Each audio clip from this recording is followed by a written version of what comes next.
Halo Sobat Andika Explore ya, kita akan berziarah ke makam Buyut Ki Bagus Rangin ya.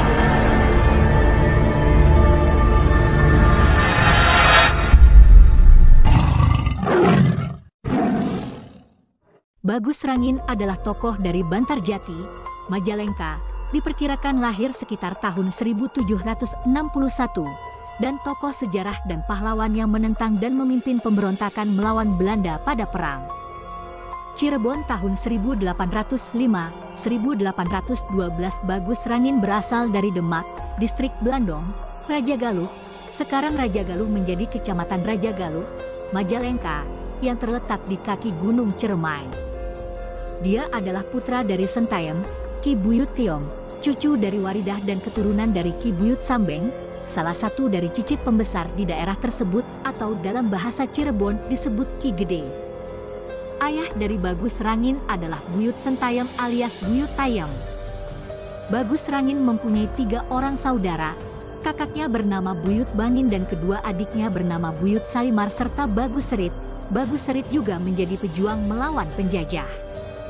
Riwayat hidup perjuangan Bagus Rangin bukanlah seorang raja, ia hanya seorang rakyat biasa namun memiliki semangat ksatria untuk melawan kekejaman dan kediktatoran penguasa, baik itu pemerintah kolonial Hindia Belanda maupun penguasa lokal di wilayah Keresidenan Cirebon. Dalam setiap kesempatan ia berdiri dan mengurai khotbah pembangkitan. Sebuah khotbah yang panjang, yang menggugah kesadaran makna hidup dan kehidupan rakyat setempat yang didera nestapa. Juga khotbah politis yang menyoroti praktik-praktik tak benar penguasa lokal Cirebon. Pangeran, Allah, telah menjadikan dunia sebagai tempat kehidupan umat. Tapi oleh Sultan malah dijual kepada Cina dan company yang tak pernah merasa kenyang, katanya bergelora. Bagus Rangin belum berhenti. Masih banyak pesan suci yang dipompakan untuk membuka mata hati yang sebelumnya seakan sudah mati harapan. Dia pun berhasil. Warga tersadar akan kelemahannya selama ini. Pada waktu itu, beberapa pengusaha dari etnis Cina memang ikut menyengsarakan masyarakat. Salah satu caranya, bersama Belanda, mereka menyewa tanah-tanah dari Sultan Cirebon di Cirebon. Walhasil, ketiadaan sumber kehidupan telah memunculkan kelaparan. Sampai-sampai rakyat terpaksa harus makan dedaunan dan rumput. Akibat lebih lanjut, banyak di antara masyarakat berguling-guling di tanah sembari memegangi perut. Semua merintih kesakitan. Di luar itu, sulitnya kehidupan telah membuat sebagian orang menjual diri. Hal ini terus berkelanjutan mungkin hingga sekarang juga, seperti dilukiskan dalam tembang Pantura, Remang-remang. Dengan kenyataan itu, masuk akal jika rakyat begitu benci dengan Babah juga Belanda setelah mendengarkan khotbah pencerahan dari Bagus Rangin. Perang Kedondong, kisah perjuangan Bagus Rangin nyaris tenggelam karena masyarakat Indonesia lebih mengenal perang Diponegoro. Di Cirebon, ada perang melawan penjajah Belanda yang telah berlangsung sebelum perang Diponegoro. Perang itu dikenal masyarakat setempat dengan nama Perang Kedondong. Perang tersebut berlangsung pada 1802-1818 dengan tokoh pejuangnya yang bernama Ki Bagus Rangin.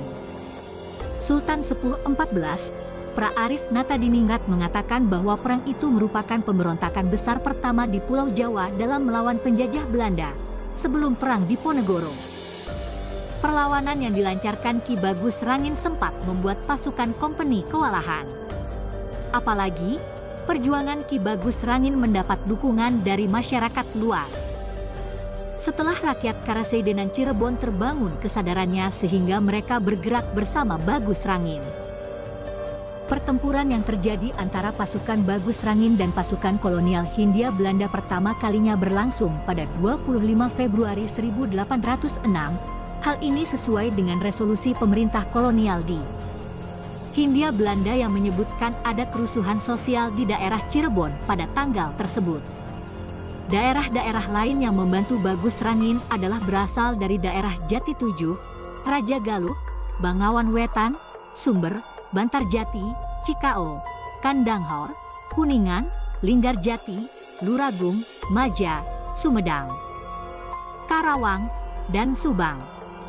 Gubernur Jenderal Hindia Belanda JWC menugaskan kepada Nicholas Engelhard untuk meminta bantuan agar para bupati mengirimkan pasukannya untuk melawan Bagus Rangin.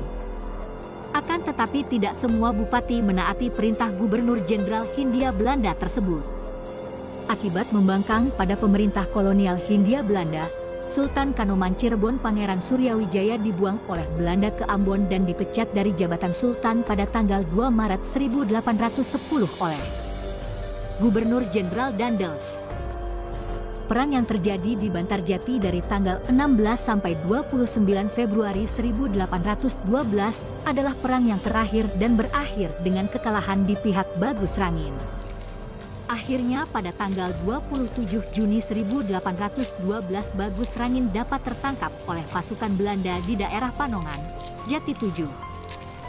Pada tanggal 12 Juli 1812 Bagus Rangin dijatuhi hukuman mati dengan cara dipenggal kepalanya di daerah Karangsambung, tepian sungai Cimanuk mitosnya. Bagus Rangin pada akhirnya gugur, tetapi semangat pembelaan terhadap rakyat yang ditindas patut dihargai dan diteruskan perjuangannya. Akhirnya 133 tahun setelah gugurnya itu, cita-cita terbesar Bagus Rangin dapat terwujud. Apalagi kalau bukan kemerdekaan. Kemerdekaan yang dicita-citakan oleh masyarakat adalah bukan tujuan dan bukan pula sekedar penggantian penguasa untuk kemudian ganti berkuasa dan menindas. Tetapi kemerdekaan adalah salah satu cara untuk mewujudkan masyarakat yang adil dan sejahtera.